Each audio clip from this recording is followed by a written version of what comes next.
Well, welcome everyone. Thank you for your patience. We're going to kick it off. We are here today to discuss creating a meaningful client experience. My name is Skya Jones. I'm here with my counterpart. I'm Jozlyn Miller. Nice to meet everyone. And we are both education managers with Boulevard, which is a client experience platform. We actually don't come from the tech industry. We have both worked in service provider roles, front desk roles, and management roles. Yeah. So today we're going to walk you through how you can leverage your tech and create a more meaningful client experience. So I'm going to pass it off to Joss to start us off. Yes, so we have a few pointers that we're going to bring up to you just so that you can take these little nuggets of information back with you during your day-to-day to your operations. And we have an agenda here for you. So we're going to start off with understanding the client journey. When you think of client journey, you're probably thinking of the basics, and there's a lot of that extra that we're going to actually add to that to make sure that you're having those clients that you do have in your location come back to you. We're also going to touch a little bit on the hidden aspect of a great client experience, as well as how to streamline your front desk. We're going to talk a little bit about effective selling, as well as expectations and policies that you can implement into your business and every day-to-day operations.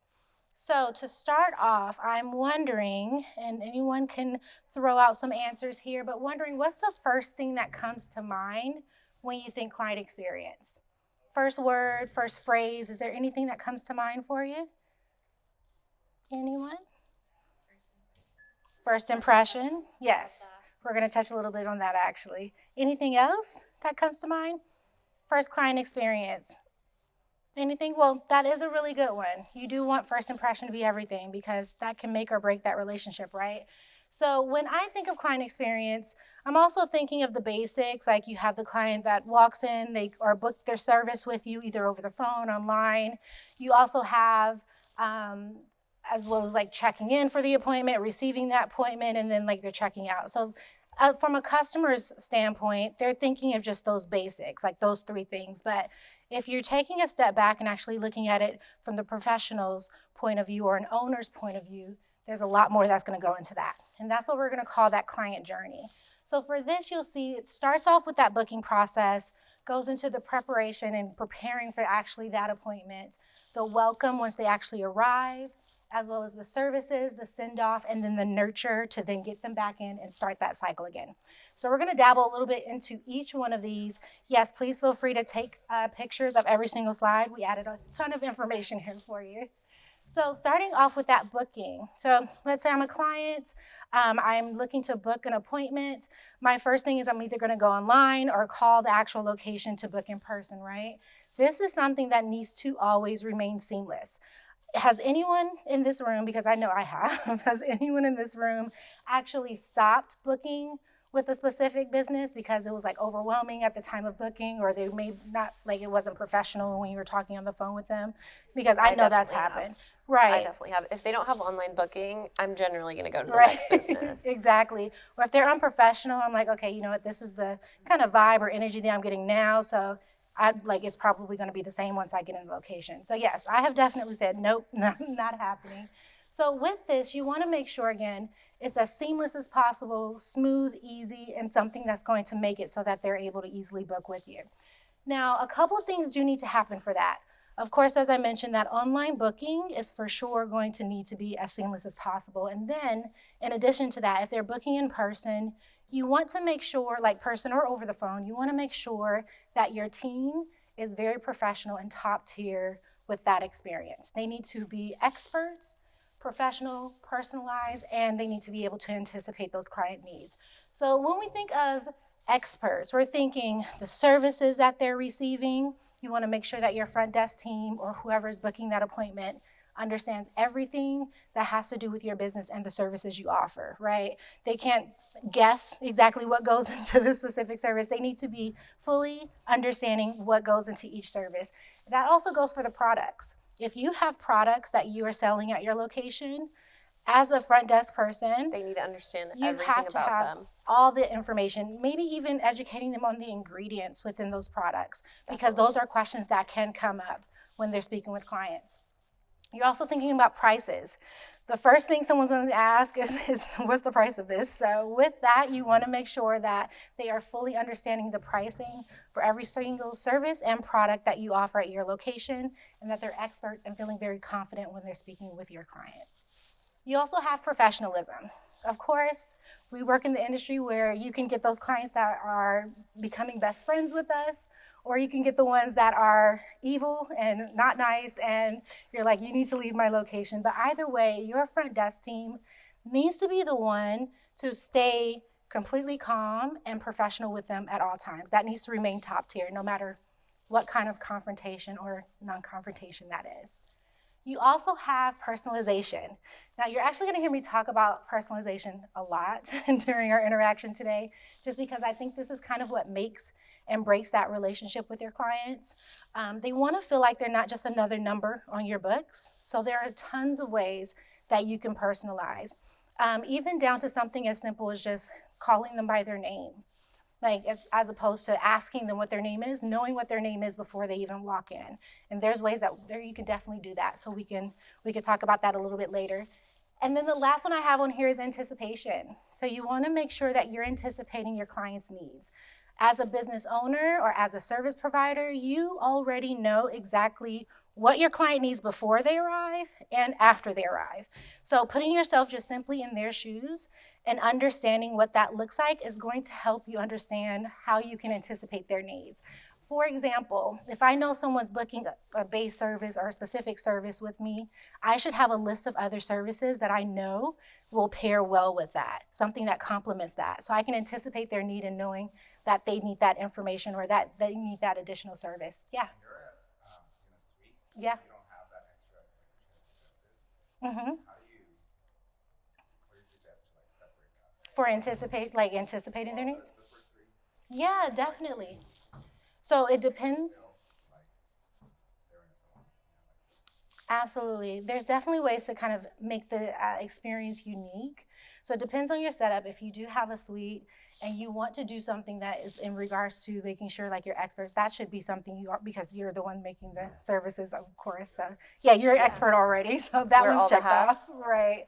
Yeah. Professionalism as well. Personalization, I always say it needs to be something that is supported with your technology.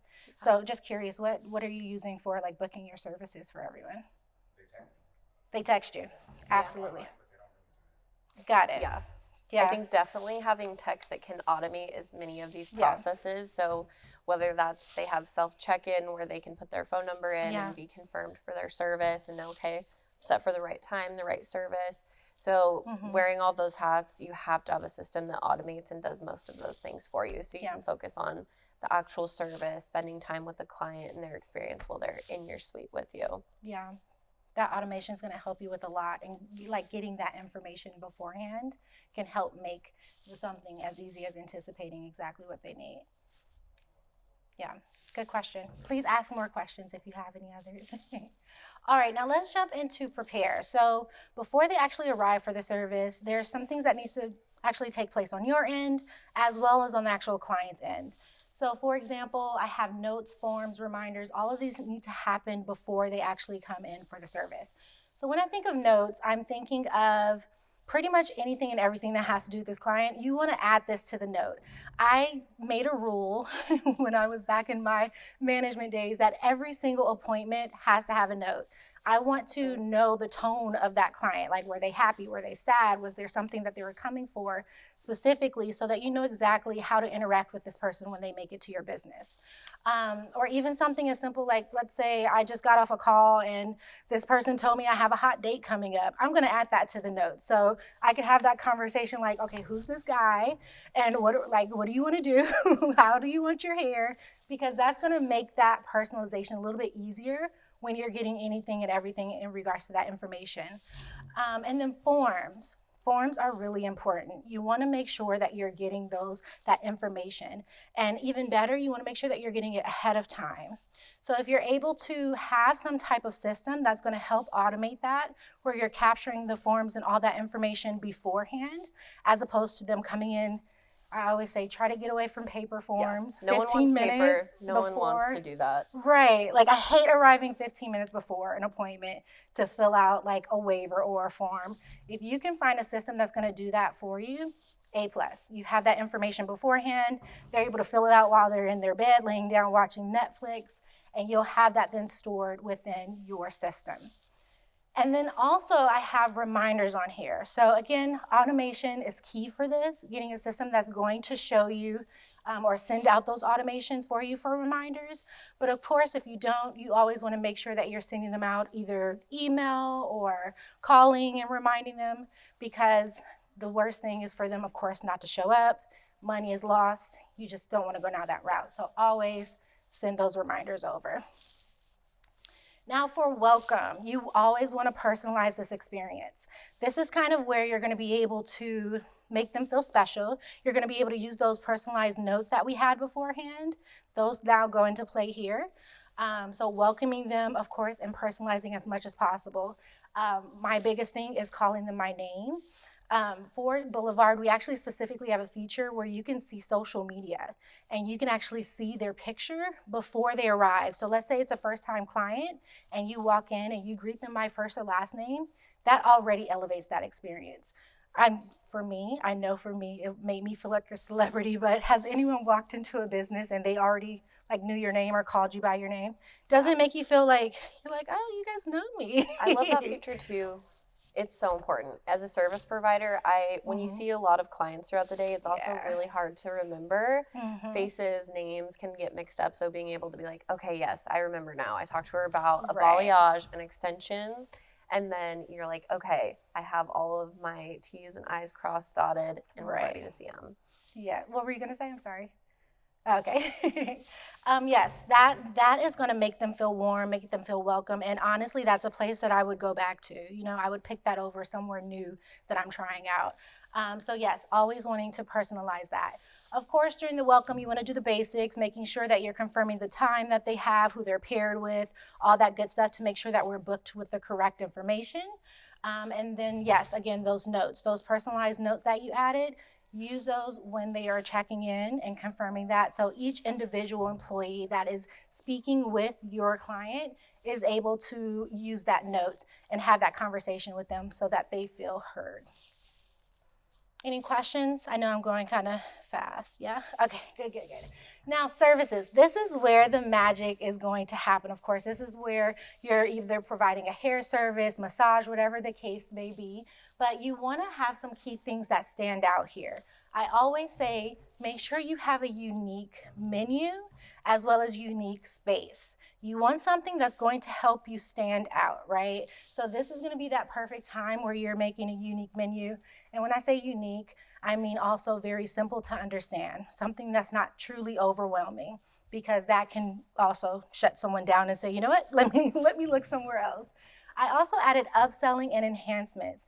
I am really big on upselling, whether it's the service provider, front desk, even like if it's a spa and it's the attendants that are in the back helping them, always try to upsell. You can upsell on services, you can have enhancements on add-ons, anything that's going to make that average sale ticket go up, you want to definitely add it. So have the add-ons already prepared and understood for what matches well with the type of services, like those base services that you have. Memberships. Now, I think memberships are amazing. One, because it's just automatic reoccurring revenue. Even if they don't show up for a service that month, you're still getting that money. So memberships are always going to be key. And you can always kind of twist it and make it feel like it's something that's exclusive. It's like giving that exclusivity for that specific business, you know?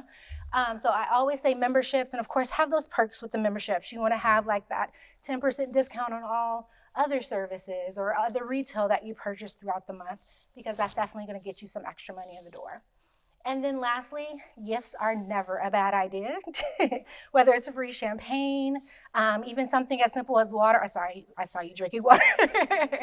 Even if it's something as like offering sparkling water over flat or chilled versus room temperature. These little things are going to just enhance that experience altogether. Yeah. And something just to add to the menu, I think something that relates to creating a unique and understandable menu is we think of who's been to Cheesecake Factory. Their menu is It's a little crazy. It's a It's little good, much. but It's a little extra. It doesn't read luxurious, high end, but when you go to a 5-star Michelin restaurant, it's Right. very, very fine tuned. It's very niche. We can apply that to our service Yeah. menu and make clients feel like they're getting that very luxury service and bring a lot more of a meaningful client experience to it. Definitely. I know. I love Cheesecake Factory, but it is overwhelming. It's a lot. It's a lot. Perfect. Now we're in the point where we're doing a send-off. So now they've received their service. Now they're ready to check out. There are a couple things that I always point out for this experience just to make sure this is going to go as smooth as possible. Starting off with offering silent gratuity. There are many times where I've been asked face-to-face, do you want to leave gratuity? And it has a certain feel to it, right? You know what I'm talking about. Like, it's like, yeah, of course. And then it's like, okay, well, how much? You don't want to necessarily have that conversation. Have an option where they're able to discreetly leave that gratuity, whether it's like on an iPad or they're typing it in somewhere. You want to make sure that it's easy as possible and that they're not feeling like overwhelmed with that experience, giving that extra money. And you want a system that automates the percentages. You don't want them having Yes. to figure out what is 20%, Yeah. what is 25%. Give them the options of the service total Yeah. and have it based off of that so they can click one button and have it taken care of. Right. Very much like when you're doing it at a restaurant, sometimes they even add it to the bottom of the ticket and you don't have to do the math. That is the easiest. Silent, like already created simple gratuity. No one wants to do math. Right, especially me. Now for rebooking, of course, in this industry, we are in the business where the majority of our services need to have some type of upkeep. And usually our books are really busy. So being able to book them at the time of checkout is going to be key because if they call a week later, you might not be able to get them in that, 1 month from today. So you want to make sure you're trying to rebook them at the time of checkout so that you don't even have to think about it after. Even if it's once they get home and they think about it and they look at their calendar, speak with their partner to see if everything's okay, then that works also, but always encourage that rebooking. You also want to make sure if there's any retail or anything that was discussed during the actual service. For example, there was a certain product that you used on them and you want to make sure that they're going home to keep and upkeep the experience that they had. This is going to be that perfect time to pull that off of the shelves or have it waiting for them already so that they're able to easily grab what they want, and that's good to go. Now, when I think of retail also, I think of upselling and retail coming from more of an educational standpoint as opposed to like the salesman. I always say car salesman, and I'm sorry if anyone sells cars here. There's nothing against that. But for the ones that don't, it's a different type of interaction, right? So you want to make sure it's always coming from something educational, something that's going to benefit them, and something that's going to help with that experience or that hair service that they just received. And then memberships, of course, I added that here as well because that is another time you can definitely have this conversation with them, making sure those memberships are being upsold at the front desk. Lastly, I added loyalty. Now, I'm a sucker for loyalty points just because I like free things. But if you don't necessarily like that, completely okay. I think it's a great way to keep your clients coming in and actually make them loyal, like point of why it's called loyalty points. But loyalty points are going to be nice in order to actually get them to understand that if you do X amount of services or purchase X amount of products, then you get something free. Yeah. Mm-hmm. Mm-hmm.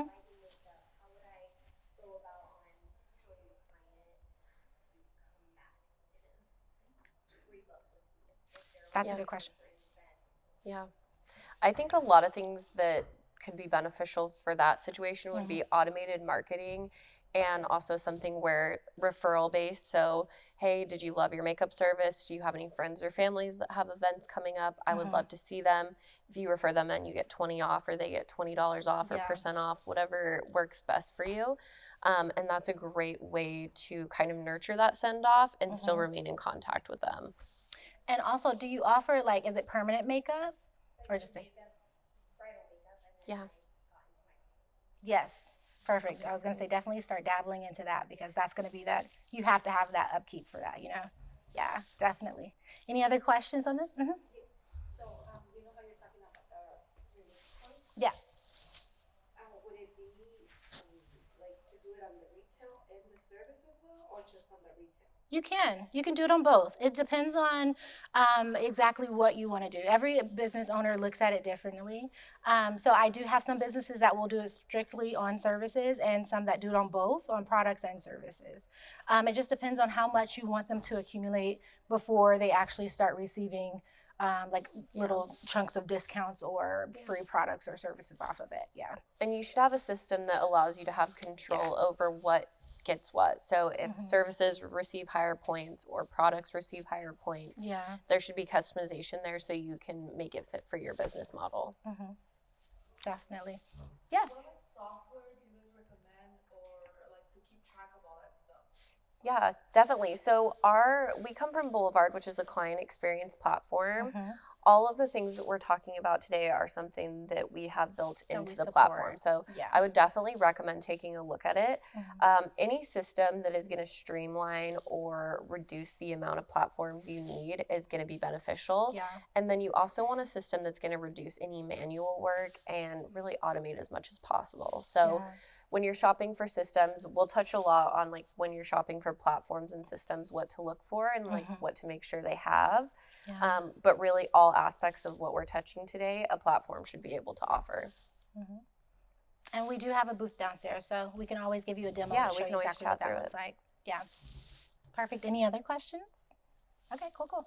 Alrighty, so that last one is going to be nurture. This is going to be part 6, the 6 steps of that full client journey. So for nurture, when I think of nurture, this is the time where they've completed their service, they're gone for the day, and now you want to make sure that they're coming back. You want to make sure you wowed them enough to the point where they're like, yeah, let's go back. I love this place. I want to get another service with them. So in order to do that, you do need a couple of tools that are going to help with that.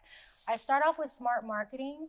And when I think of smart marketing, I think of something that's going to be automated, that's going to do it for me. No one, like I know specifically for me, I am not good at marketing.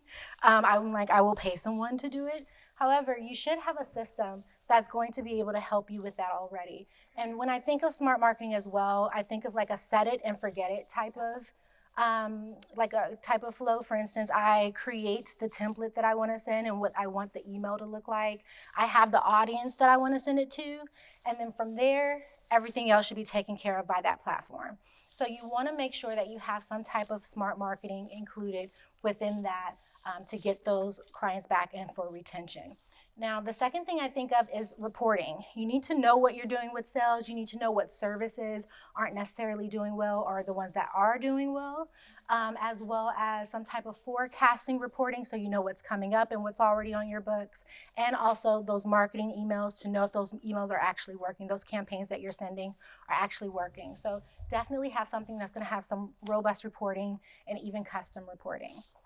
I also think of social media. Now, social media, I think, is a lot of work because you have to remain active with social media.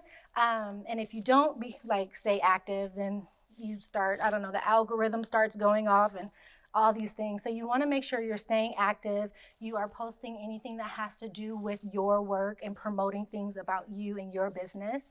You also want to make sure that you're highlighting different services. Let's say there's a service that's not necessarily doing as well as you want it to. You always can go over to your social media so that you can get a little bit more eyes and attention on that, as well as products. If you want to spotlight any type of products, perfect opportunity to do that on your social media as well. So Instagram, TikTok, Twitter, what else is there out there? I think for this industry, TikTok and Instagram are definitely two that you have to be on. And then Facebook for some clientele, but just staying active, networking, and growing as many touch points as you can get with your clients. That's really the goal. Definitely. Last one on here is to be active in your community. I think this is really important. When I first think of this, I think of something along the lines of having events at your location or maybe even somewhere else, but making sure that you're getting in the clients that say are the highest profiters for your business, getting them to come in and possibly even having them bring a friend or a couple of friends. That's going to be marketing right there for you as well to get more clients into your location. And even donate to your local schools. Let them know that you are actually a business and you might be wanting to hire them later on. And they can actually see what type of services you're offering and where they can like one day come and work, So. And I always also think that's doing important. events with other businesses that provide Yes, services that big time. complement your services. Network with those other service providers, businesses, throw co-hosted events so you guys can both kind of enmesh clients and get higher visibility for both of you. I agree. I think that's a great thing to do, and especially it helps with your kind of overall just space in the community and makes people feel more connected to the business. Definitely. I agree with that. Now, I want to jump into the hidden aspects of the client journey, but before we do, I'm wondering, has anyone read The Nordstrom Way? There's a book called The Nordstrom Way. Has anyone heard of it? No? Okay, this is actually a really good, yes, she has, okay. This is a really good book. It was written by Robert Spector and Patrick McCarthy, and they, of course, are with Nordstrom in some type of way. I'm not sure how they're affiliated, but they wrote a book about just having great customer service. Nordstrom is actually one of the best companies in the world that has like mastered their customer success and customer experience. And he pretty much says in the book how it's as simple as just understanding the client's needs. If you know their needs, then that's going to create that perfect experience, because in some type of way, he thought of it as we're all customers. We're all customers in businesses that we go to. We're customers, and we know exactly what we like and what we think is good service versus what's not. It's super simple. It's like, yes, this is good, this is bad. But he said at some point, when we go on the other end as the actual business, we start adding in all this extra stuff. We're thinking of, well, this is our policy, this is how we do it, this is how we've done it for this amount of years, when in reality, the client doesn't care about the bureaucracy of the business. They don't care about policies. They just care about how you make them feel, right? So it's as simple as just using your own intuition, putting yourself in their shoes, and giving them what they need. So it's as simple as also like knowing like if there's an issue, as opposed to having to fight them or having conflict on it, which I hope no one's doing. They are literally listening to their needs and fixing it. It's super simple. So they created a full book about it. I definitely recommend reading this if you haven't so far. Yes, it will open your eyes to a lot and kind of like make it more simple to understand exactly what your clients need, Any questions on that? No? Okay, cool. Now, jumping into how to streamline your front desk as well as creating a simpler booking experience. So starting off with the booking experience, there are two things that come to mind when I think of this, which I mentioned a little bit earlier, but it's going to start off with that booking system and then the menu. Now, for the booking system, you want to make sure that you have something that's robust and is doing a lot of manual work for you. So when I think of this as well, I think of like the system can do one of two things. It can either work alongside you and your team and just have those automations already there where you're alleviating a lot of that manual work, or it's doing the complete opposite where you're like, there's so many workarounds, I can't do this. It might be making it just more complicated altogether. And that's what you're trying to avoid.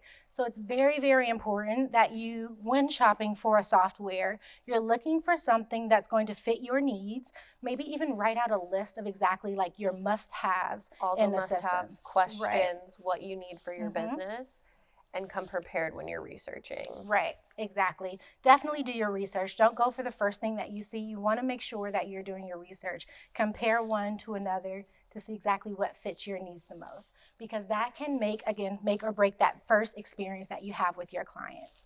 And then you also want to have an intentionally thought out menu. I know we kind of dabbled this earlier with Cheesecake Factory. We're going to bring that up a couple of times, but you want to make sure it's intentional. It's giving your clients exactly what you need. You know exactly what type of services your clients are looking for. So make sure your menu is fitting exactly what that need is.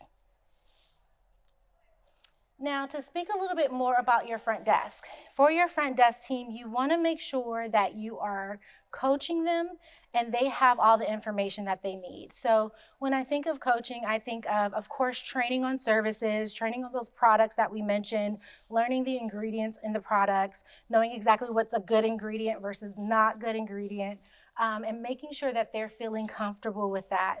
Because if you have that understanding, they'll understand those client needs and they'll be able to speak with them on an intelligent level of exactly like what service is good for them if they don't know necessarily what they need, right? As well as the products. Let's say the service provider that just had the service is not available. They needed to run right into another service. Front desk is now going to be the one that's going to be trying to sell or upsell me on this retail. So they have to feel comfortable when they're speaking with those clients. And then just knowing the needs in advance, knowing exactly what they may ask, knowing how to speak with someone if they are combative with them. You want to make sure that they're prepared and they feel comfortable with it. Honestly, I actually started my career at front desk, and that was the one thing that was the hardest for me. I had to kind of build that wall where it's like, okay, you're yelling at me, but so definitely coach them, walk them through what you went through, because I'm sure you've also have experienced something of those sorts. You want to make sure that they're feeling comfortable with those client needs. You also, again, want to make those in-house experts, as well as give them understanding on ways to enhance the experience. So for example, for a color service, if I'm getting like a highlight, and I know that it might change the texture of the hair, I'm also going to automatically suggest an add-on for a treatment to make sure they're feeling that, that silky smooth right when they're leaving. So know exactly what type of enhancements go with each service and coach your team on that as well. Sound good? Any questions on that? Cool. Awesome. Passing it over to you. sides? Yeah, for sure. Awesome. So, quick check. I want to hear from you guys. When you've had a really amazing shopping experience, we've talked about brands like Nordstrom, Sephora, Delta is one that I think of, or Amex. It's my number What one. is something that you feel like made it really outstanding, or what is an experience that maybe wasn't the best that would have improved it? When we're looking at those brands and those businesses that are providing those stellar customer experiences, the sellers are very well educated. They're almost like experts. They're brand ambassadors. They feel just less like a sales associate and more like an expert. So speaking with them doesn't feel transactional. It feels more like a meaningful conversation, an expert consultation, and it feels a lot more of a deep connection to the client.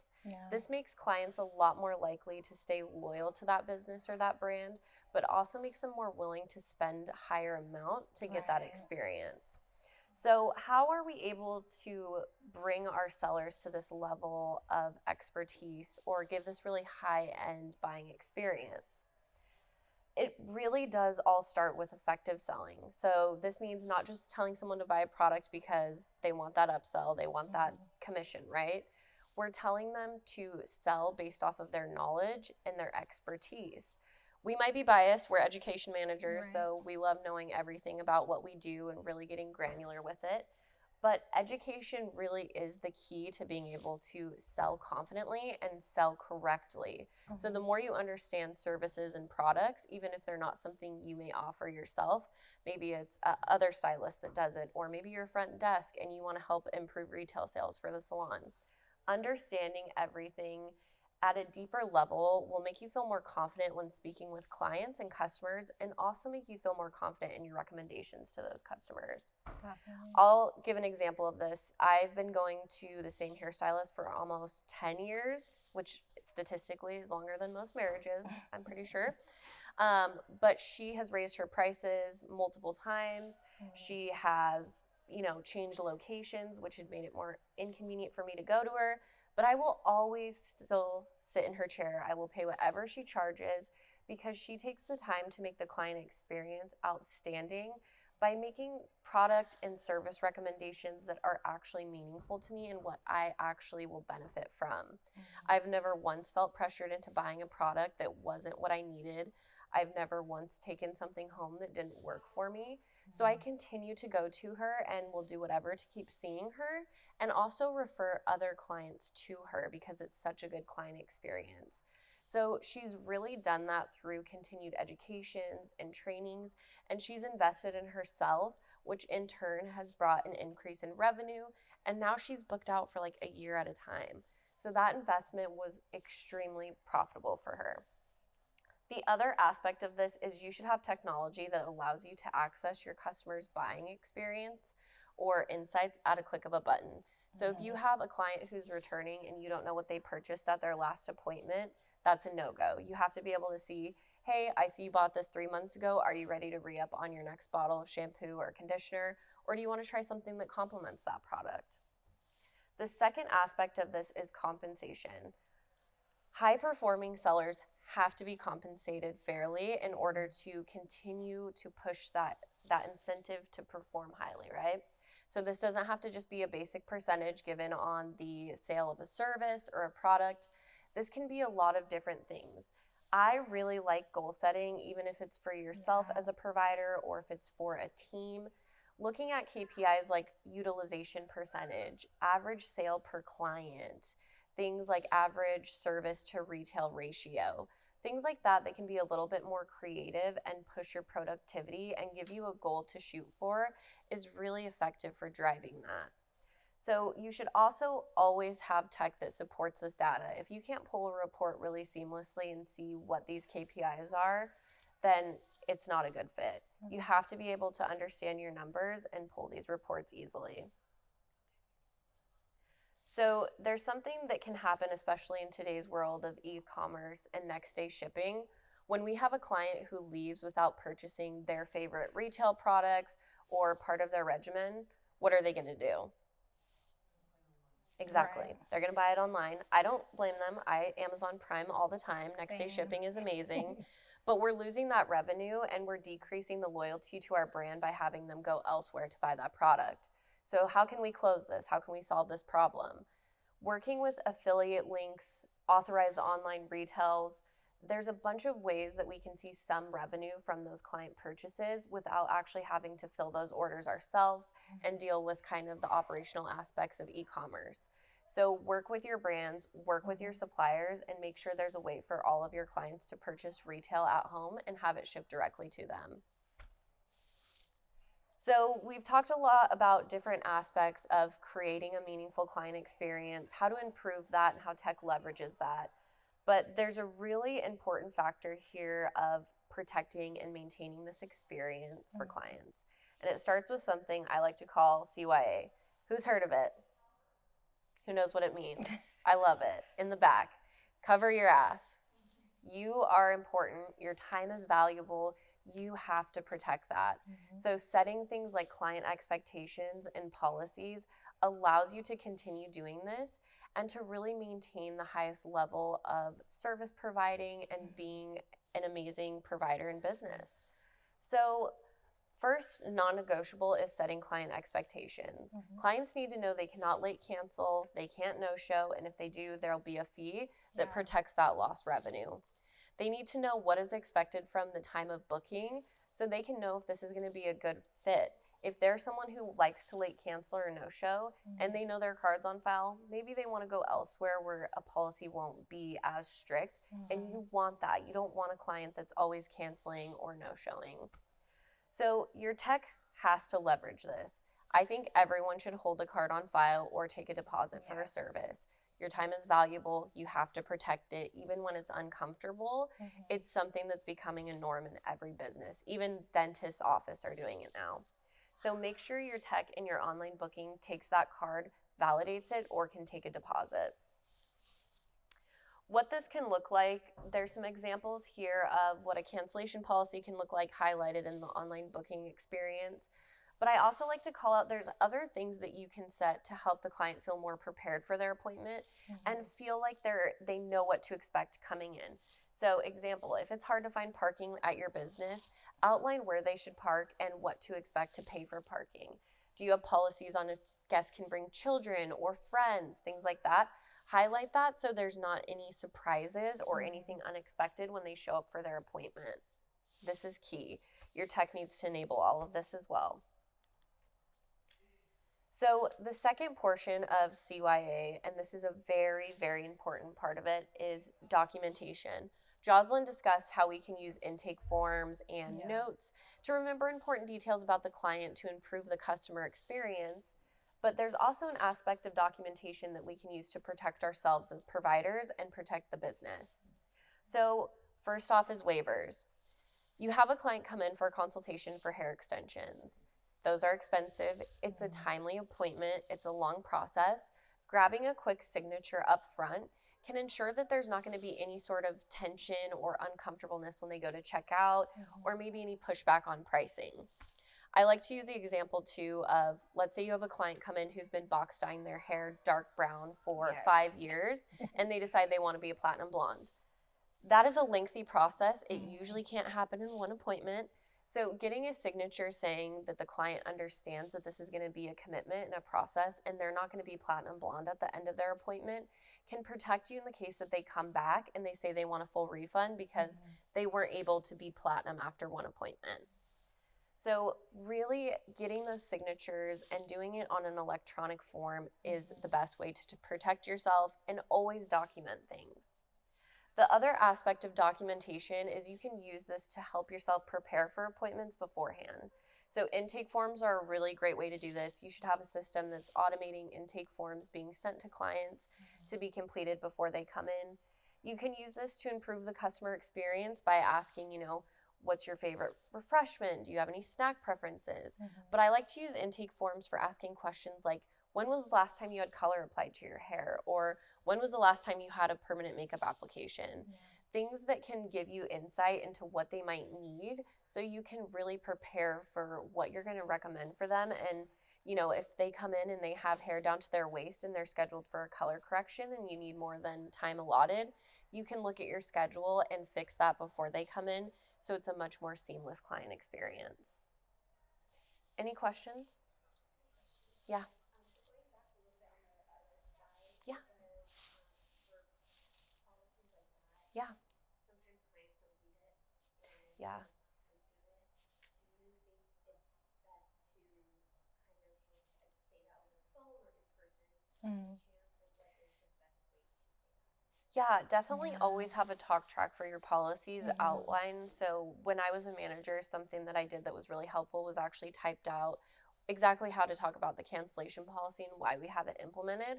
And it really is because we have service providers that are so well trained and so sought after that their time is extremely valuable. And we need to tell clients that so they're aware of it. As far as online booking goes, you should have a system that by booking, they're consenting to those policies, and they're either sent a form where they're signing for them or they're consenting by booking automatically. So electronic forms are really, really good for highlighting those policies too, or highlighting, let's say, like you want them to show up with no makeup on and a clean face, things like that. So they're understanding of what they need to come into the appointment with. Another thing I think of also is, how you can have all of the information in just one big blurb. You want to kind of divide it out, maybe even having like initial here or something along those lines. Because for me specifically, that's something that I'm going to read if it's shorter. If it's all in a full 3 paragraphs, it could be a little overwhelming, So definitely try to make it as simple as possible when reading through it for them. Yeah. And I think anytime you're getting a card on file or a deposit, people are a lot more serious about paying attention to the cancellation policy. So even inherently, there's been plenty of times I've waived cancellation fees for family emergencies. We're all human beings, we understand, but just by having that, generally, clients are a lot more likely to take it seriously and understand, okay, I can't just not show up. This is something I need to let them know about 48 hours before. Good question. Any other questions? Okay, awesome. So I'm going to pass it back to Joss to wrap us up. Yeah, definitely. So that was a lot of information. I'm happy that most of you took pictures. It was perfect. Yeah. Just to give a quick overview of what we just reviewed, we went through that client journey. So again, having the booking process, making sure you're preparing for them, as well as them preparing for you. You have that welcome when they actually walk in and what that check-in experience looks like, as well as the service that you're providing and how to make this a unique experience and personalizing this experience for them, as well as the send-off for checkout and then nurture to then get them back to come into book. So ongoing cycle, and this is definitely going to be a game changer for you if you're able to hit those 6 steps. And then we reviewed a little bit about the many hidden aspects of the client experience. We also dabbled a little bit in streamlining your front desk, I'm sorry, actually going back for that great client experience, remember just the Nordstrom Way book. Again, I highly recommend that. So if you have time to read that, I think you can even do like an Audible, which I am so for Audibles. Just read it to me, read it to me. It's gonna be for sure really be helpful for you. Bless you. Also, you have the streamlining your front desk, making sure they're prepared for anything and everything that has to do with your business and the type of clientele that you have, making sure they know exactly what to say, when to say it, and how to say it, as well as the effective selling. And then we also ended it off with maintaining that client experience. So that is our presentation for the day. One thing we do want to note is just to make sure that you understand that this is something that your technology should definitely support. And as she mentioned earlier, Skya mentioned earlier, this is something that Boulevard does have. Everything that we just mentioned, all the automation, all of that sorts, is something that Boulevard definitely has. So it's something that you should definitely look into, as well as just understanding exactly what your needs are for your tech and making sure that you're getting what supports you. Do we have any questions? Comments? No? Okay, great. If you do have anything later or you want to chat after, we'll remain here for a couple of minutes. But we're also at booth 3936. So if you did want to see what Boulevard looked like, please come by, visit us. More than happy to show you. Awesome. Cool. Thanks, everybody. We appreciate you stopping in. Thank you. Thank you. Thank you.